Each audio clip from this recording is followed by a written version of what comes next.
Hello, everybody. Hello, hello. I am coming live to you on today, on this 19th day of July, on a fabulous, fateful Friday. Just checking in with you to talk to you a little bit about um, the subject matter that's at the bottom, shipwreck. It's going to make sense in the end. We just got to hold on till we get there.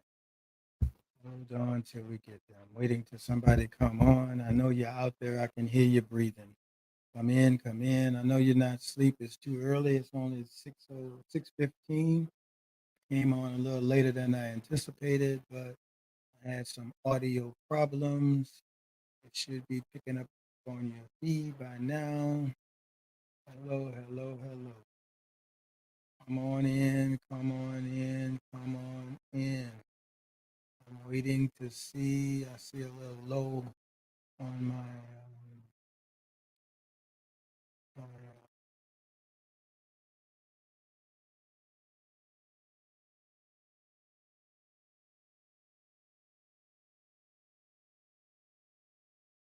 for a moment. I should be coming back. All right, there we go. We are cooking with Castorine right now. Cooking, cooking, cooking. Anybody out there? I'm looking to see if anybody is out there on today. Anybody out there on today? All right, anybody out there on today? I'm gonna give it a couple more minutes. Let's see if anybody can hear me or see me. Just waiting for somebody to come on. Come on in, come on in, come on in. Just waiting for you to come on in. It has been a great day on today. We've got a lot of things accomplished. But I'm gonna go ahead and get started because I don't want to be before you long. I want to talk to you about the subject matter that I just the screening below your screen on today called shipwreck. Shipwreck. A couple set sail on a velvet blue ocean for a lazy weekend getaway at sea. Instead, they got shipwrecked by a sudden and perilous storm. All that surrounded them was miles of lashing waves. Help was nowhere in sight. The turbulent wind blew more fierce. The couple's frantic hope of getting rescued grew dim and with each and every passing day.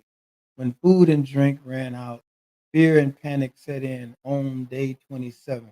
The desperate man just couldn't take it anymore. He figured even death was better than the torture at sea. So he jumped overboard and drowned. On day 28, search crews spotted the crippled boat and rescued the feverish, weak, and half starved woman. What a difference a day made. Today may be the day you feel shipwrecked at sea. Life storms seem ready to swallow you up. And as far as your eyes can see, there's only a sea of sadness. Help is nowhere on the horizon. Indeed, challenges can overwhelm us at times. And even though we've been tossed and tried before, new setbacks still stun us. We may have been through this before, time and time again, but every new setback always seems to stun us. We seem all too ready to wonder about our worth and our question our ability. Every time we get a stunning new setback, we start wondering our worth and we start wondering our credibility and our doubts. So we seem all too ready to wonder about our worth. We do. When we get set back, we start wondering about our worth. Do I have the ability to do this?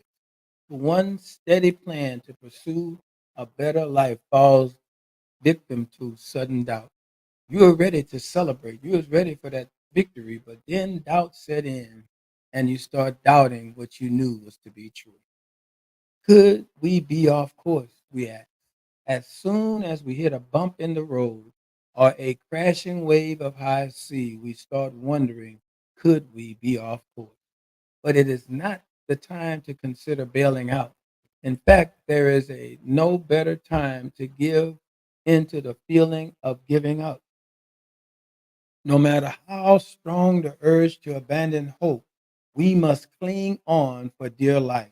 Struggle with one nostril above the water if we must, but don't be swallowed up by the feeling of failure or hopelessness. I'm going to say that again.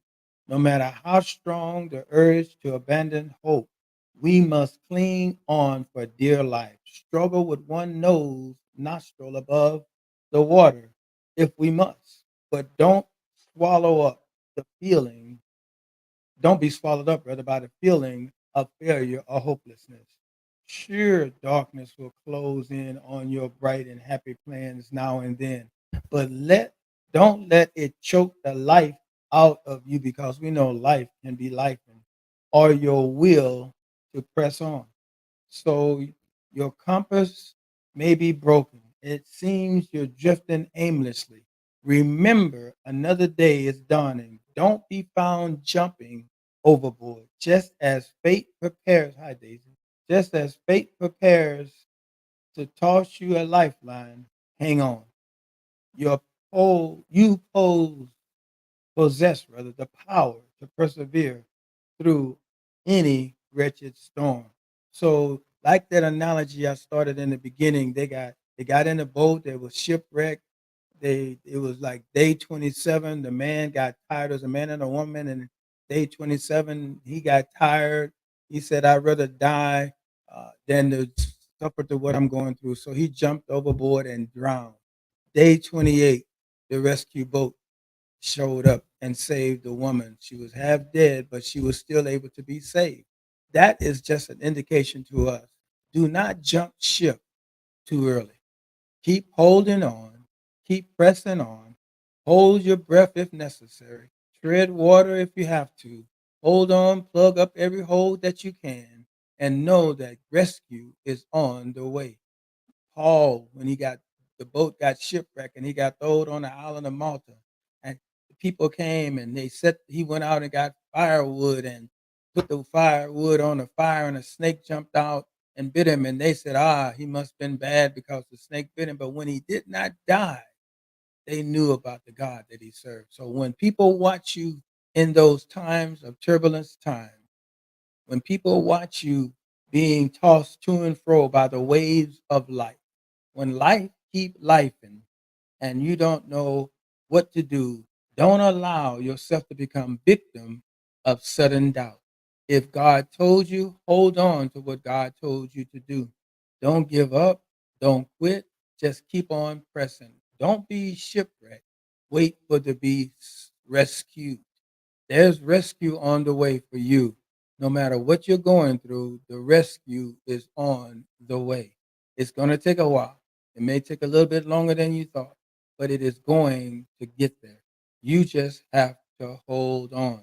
Don't ask yourself and doubt yourself and think that you may be off course. If that's the course that God set before you, stay on course.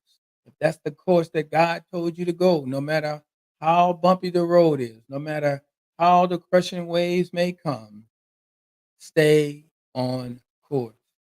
Don't bail out. In fact, this is never a good time to give up and to give into that feeling of giving in or giving up. I want to tell you, and I want to beseech you, brethren, by the mercies of God, don't give up. I know sometimes it seems hard. I know sometimes it seems like it's never going to work out. I know sometimes it feels tough. I know sometimes we don't know if we're ever going to make it. I know sometimes it feels like I'm never going to get out of this. I know sometimes it feels like I'm always going to be broke. Am I always going to be alone? Am I always going to have these problems? Is my children always going to just keep holding on, because the enemy wants you to give up. He knows your purpose. He knows there's purpose in you. Not necessarily know your purpose, but he knows there's something in you, and he wants to stop you from getting to what God wants for you. So on this fabulous Friday, July the 19th, I'm telling you, don't give up. Hold on. Remember Hebrews 12:3. Consider himself who endured from sinners such hostility against him, so that you may not grow weary or faint at heart. Did you hear that? Consider him, Jesus, who endured from sinners such hostility against him, so that you may not grow weary or faint at faint-hearted. So don't go weary. Jesus died on the cross, suffered great hostility against him. People he had healed and delivered and blessed, hostility all around. But he did that so that you and I may not grow weary or faint hearted. So, on today, as I prepare to close, I want you to understand, don't get weary, don't get fainted hearted, don't give up, don't jump ship, don't bail out, don't think that you're going down the wrong path. If God sets you on that course, God will get you. Think about this. When Jesus got into the boat with the disciples, he said to them, let's go to the other side. Then he went to sleep. Why did he go to sleep? He went to sleep because he had already declared what he was going to do, and that was go to the other side. God has told you what he's going to do in your life. Go to sleep, fluff up your pillow, go to sleep, because you're going to get to the other side. I love you. I pray that this has been a blessing to you. Thank you for being on, Daisy, and taking notes as always. Thank you, Henrietta. And I'm sure people will see this later, but I just had to jump on here before the night ends and just tell you, don't give up. Don't quit. Remember that Jesus endured for sinners such hostilities against him, so that you and I may not grow weary or faint hearted. Love you. May God bless you and keep you. That is my prayer.